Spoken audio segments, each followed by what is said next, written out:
मणिपुर में पिछले साल से जारी हिंसा का दौर थम नहीं रहा है। पिछले कुछ दिनों से हिंसा में तेजी आई है और 12 दिनों के अंदर 19 लोगों की मौत हुई है।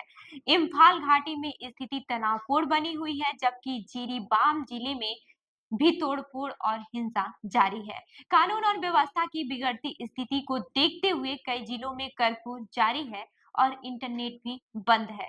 मणिपुर में मैतेई समुदाय और कुकी जनजाति के बीच हिंसा पिछले 19 महीने से जारी है। इस हिंसा में अभी तक कम से कम 250 लोगों की मौत हुई है और 50,000 से ज्यादा लोग विस्थापित हुए हैं। ऐसे में यह सवाल पूछा जा रहा है कि केंद्र और राज्य दोनों जगह बीजेपी की सरकार होने के बाद भी हिंसा पर अब तक क्यों नहीं काबू किया जा सका। केंद्र की मोदी सरकार और राज्य की एन बीरेन सिंह की सरकार इस हिंसा से क्यों नहीं निपट पा रही है। अब ये भी जान लेते हैं कि केंद्र सरकार के रुख पर भी सवाल उठ रहे हैं।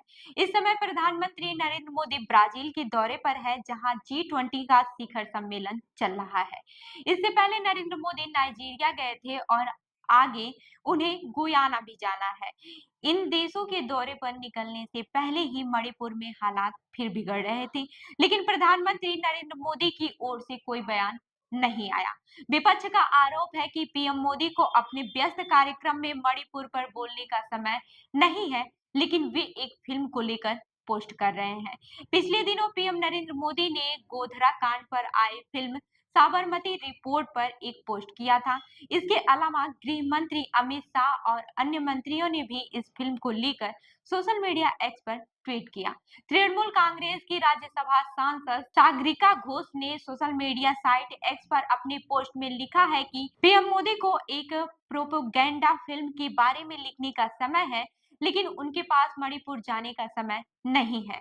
सागरिका घोष ने यह भी पूछा कि मणिपुर के सीएम एन बीरेन सिंह में ऐसा क्या खास है कि उन्हें नहीं हटाया जा रहा है। मणिपुर की ताजा स्थिति को देखते हुए ये भी सवाल उठ रहे हैं कि केंद्र सरकार के कई मंत्रियों को चुनाव प्रचार के लिए समय है, लेकिन वे मणिपुर पर ध्यान नहीं दे रहे हैं। इसके बाद गृह मंत्री अमित शाह ने महाराष्ट्र में अपनी कई चुनावी सभाओं को स्थगित कर मणिपुर की स्थिति पर आपात बैठक की। आपको बता दें कि अमित शाह ने लगातार 2 दिन बैठक की और फिर केंद्र सरकार ने सुरक्षा बलों की 50 कंपनियां मणिपुर रवाना की। अब ये भी जान लेते हैं कि विपक्ष लगातार क्या मांग कर रहा है। आपको बता दें कि विपक्ष केंद्र के इस फैसले से खुश नहीं है और उस पर सवाल उठा रहा है। पूर्व मंत्री और कांग्रेस के राज्यसभा सांसद पी चिदम्बरम ने कहा है कि और अधिक केंद्रीय सुरक्षा बलों को भेजना मणिपुर संकट का जवाब नहीं है। उन्होंने एक्स पर पोस्ट करते हुए लिखा, ये मान लेना चाहिए कि मुख्यमंत्री एन बीरेन सिंह इस संकट की वजह है और उन्हें तुरंत हटा देना चाहिए। पी चिदम्बरम ने भी ये मांग की है कि नरेंद्र मोदी को मणिपुर जाना चाहिए और वहां के लोगों से बात करनी चाहिए। लोकसभा में विपक्ष के नेता और कांग्रेस सांसद राहुल गांधी ने भी कई बार इस मुद्दे को उठाया और वो खुद मणिपुर दौरे पर भी गए और पीड़ित लोगों से भी मिले। वहीं पहली बार पीएम नरेंद्र मोदी ने 20 जुलाई को संसद के बाहर मणिपुर मामले पर टिप्पणी की थी। उस दौरान मणिपुर में 2 महिलाओं को निर्वस्त्र कर घुमाया और उनके साथ दुर्व्यवहार करने का एक वीडियो सोशल मीडिया पर आया था। पीएम नरेंद्र मोदी ने अपने बयान में कहा था, मणिपुर की घटना से मेरा हृदय पीड़ा से भरा है। यह किसी भी सभ्य समाज को शर्मसार करने वाली घटना है। मैं मुख्यमंत्रियों से अपील करता हूं कि वो अपने अपने राज्यों में कानून व्यवस्था और मजबूत करें। बाद में पीएम नरेंद्र मोदी ने संसद में भी एक बयान दिया था और कहा था कि मणिपुर में स्थिति सामान्य करने के लिए सभी को राजनीति से ऊपर उठना चाहिए। विपक्ष का आरोप है कि इन सब के बावजूद ऐसा हुआ नहीं और हिंसा के बावजूद सीएम बीरेन सिंह पर कोई कार्रवाई नहीं हुई।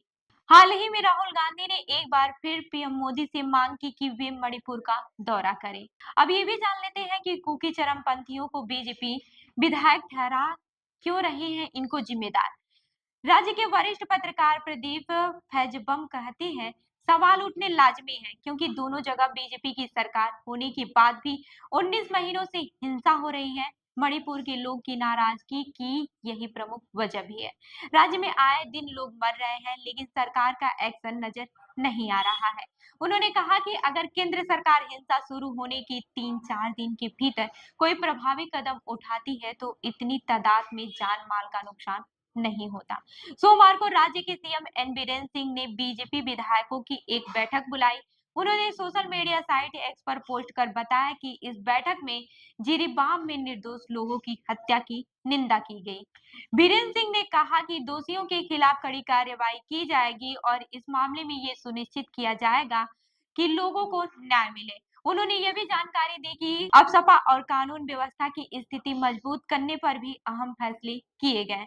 ऐसी रिपोर्ट है कि बीजेपी विधायकों ने प्रस्ताव पास कर मांग की है कि मौजूदा स्थिति के लिए कुकी चरमपंथियों को जिम्मेदार ठहराया जाए और इसे गैर कानूनी संगठन घोषित किया जाए।